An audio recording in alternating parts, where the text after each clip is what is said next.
పరమ గురువులతో జీవనం. Living with the Himalaya masters. Swami Rama. శాపంలో దీవెన.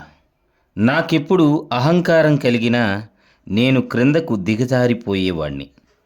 ఇది నా అనుభవం.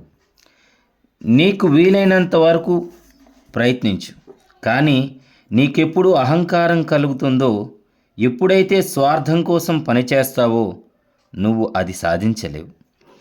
ఇది నీకు నా శాపం అని మా గురువుగారు అన్నారు.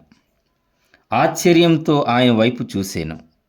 ఆయన ఏమన్నా అంటే, ఆయన ఏమంటున్నారు? ఇది నీకు నా దీవెన. ఎప్పుడూ నీ స్వార్థరహితుడు, ప్రేమమూర్తివి, నిగర్వి అవ్వాలనుకుంటావో నీ వెనుక ఎనలేని శక్తి ఉంటుంది. మంచిని సాధించటంలో నీకు ఎప్పుడూ అపజయం కలగదు అని అన్నారు. స్వార్థపరుడు ఎప్పుడు తన గురించి ఆలోచిస్తాడు, మాట్లాడతాడు. తన స్వార్థతత్వము స్వప్రయోజనానికే తయారు చేస్తూ దుఃఖితుని చేస్తుంది. అహంకారాన్ని పోగొట్టుకొని పరమాత్మకు వసుడైనప్పుడు ఆత్మ జ్ఞానాభివృద్ధికి దారి దగ్గరవుతుంది. దైవానికి దాసుడవు కమ్ము. సత్సంగము, ఋషుల సహవాసము మరియు తనలోని కేంద్రం మీద తలంపు మానవుని భ్రాంతి అనే బురద నుండి దూరంగా పోవడానికి సహాయపడుతుంది. స్వార్థరాహిత్యానికి కృషి చేస్తే అతిశయం కూడా పవిత్రమవుతుంది. పవిత్రము కాని అతిశయము ఒక సైతాన్. అది అతని స్వీయ అభివృద్ధికి అడ్డు వస్తుంది. కానీ పవిత్రం చేయబడిన అతిశయం నిజమైన తనను తాను నుండి వేరు చేయగలుగుతుంది.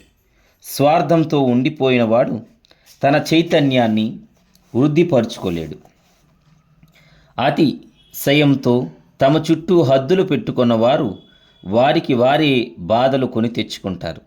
కానీ ఎవరైతే ఇతరులతో తమ ఐక్యతను ఎల్లప్పుడూ జ్ఞప్తిలో ఉంచుకుంటారో వారెప్పుడూ ఆనందంగాను బహిరహితంగాను ఉంటూ జీవితం ప్రతి క్షణం ఆనందిస్తుంటారు.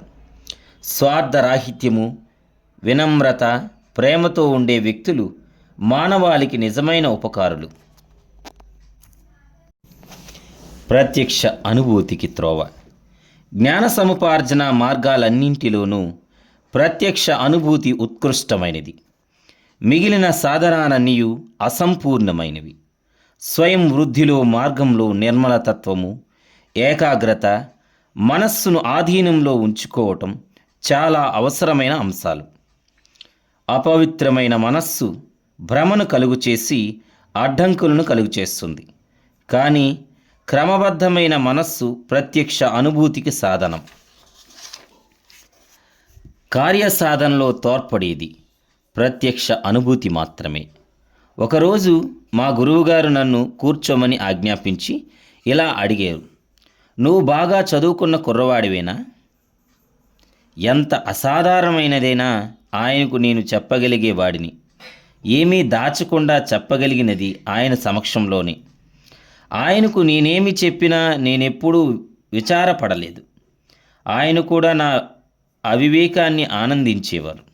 అవును, నేను బాగా చదువుకున్నవాడిని అని జవాబు ఇచ్చాను. నువ్వేమి నేర్చుకున్నావు? నీకు నేర్పిందెవరు? నాకు విశదీకరించు.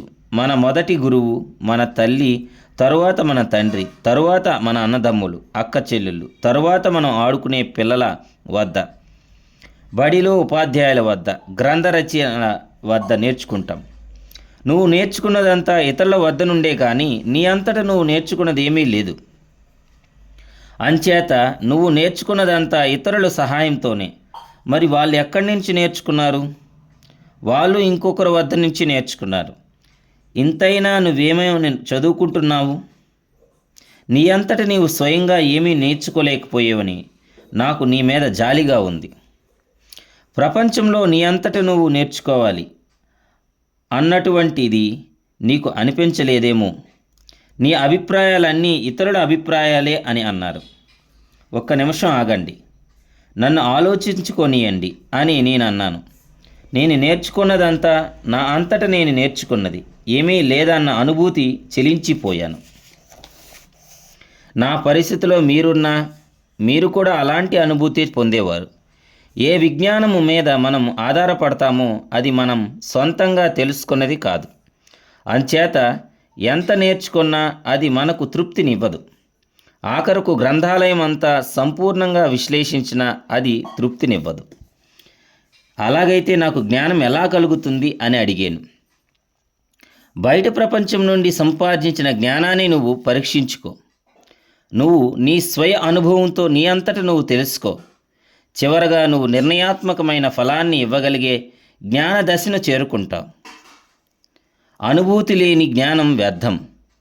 పరోక్షంగా వచ్చే జ్ఞానం ద్వారా బోగట్టా తెలుస్తుంది, కానీ అది తృప్తినివ్వదు. చరిత్ర అంతా చూస్తే వివేకులందరూ సత్యాన్ని అనుభవపూర్వకంగా తెలుసుకోవడానికి అష్టకష్టాలు పడ్డారు. ఈ తృష్ణతో వారు ప్రామాణికమైన మతం నిబంధనలను పరీక్షించే వారి నుండి భయభ్రాంతులు అవ్వలేదు.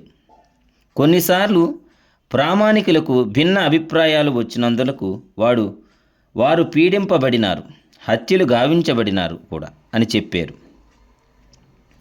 అప్పటి నుండి ఆయన బోధనలను ఆచరించడానికి ప్రయత్నించాను. జ్ఞానానికి ఆఖరి ప్రామాణికము స్వీయ అనుభవం అని తెలుసుకున్నాను. సిద్ధాంతాన్ని నీ అంతటా నువ్వు తెలుసుకున్నప్పుడు అంతకన్నా మంచి నిర్ధారణ ఉండదు. మీలో చాలామంది స్నేహితుల వద్దకు వెళ్ళి మీ అభిప్రాయాలు తెలుపుతారు. వాళ్ళ అభిప్రాయాలతో నీవు నిర్ధారణ చేసుకోవడానికి ప్రయత్నిస్తున్నావు.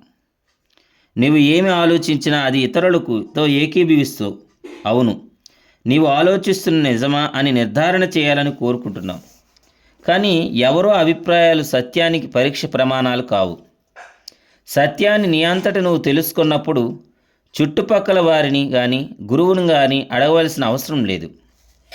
దానికి నీవు గ్రంథాల ద్వారా రుజువు చేసుకోవాల్సిన అవసరమూ లేదు. ఆధ్యాత్మిక సత్యాలకు బయట సాక్షుల అవసరం లేదు. అనుమానం కొనసాగుతున్నంతసేపు నీవు తెలుసుకోవాల్సింది ఇంకా ఉందని అర్థం. అన్ని విషయాలు సంపూర్ణంగా తేటతెల్లమయ్యే వరకు, అన్ని అనుమానాలు నివృత్తి అయ్యే వరకు స్వీయ సాధన పదంలో వెళ్ళు. నిజమైన జ్ఞాన సంపార్జనకు స్వీయ అనుభవం ఒక్కటే మార్గం.